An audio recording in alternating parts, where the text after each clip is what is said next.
তো বন্ধুরা, কারা কারা মাছের মাথা দিয়ে পালং শাকের তরকারি খেতে ভালোবাসেন অবশ্যই কমেন্টসে জানাবেন।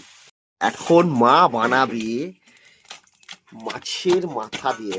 দেখেন বন্ধুরা, খুব সুন্দরভাবে মাছের মাথাটাকে মা ভেজে নিয়েছে। আর এইখানে এই তরকারিটাকে মাছের মাথা দিয়ে বানানো হবে, পালং শাকের তরকারিটাকে।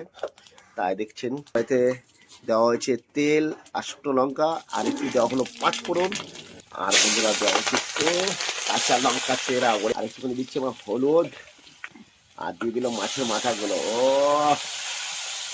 তো দেখতে পাচ্ছেন খুব সুন্দর ভাবে মশলার সাথে মেখে, হলুদের সাথে মেখে কাঠের উনুনে, অসাধারণ মা, মাইন্ড ব্লোয়িং। ও তো বন্ধুরা, কারা কারা এরকম মাছের মাথা দিয়ে পালং শাকের তরকারি খেতে ভালোবাসেন অবশ্যই কমেন্টসে জানাবেন। আমার মায়ের রান্না ভিডিও ভালো লাগলে অবশ্যই লাইক শেয়ার কমেন্টস করতে ভুলবেন না। পুরোটাই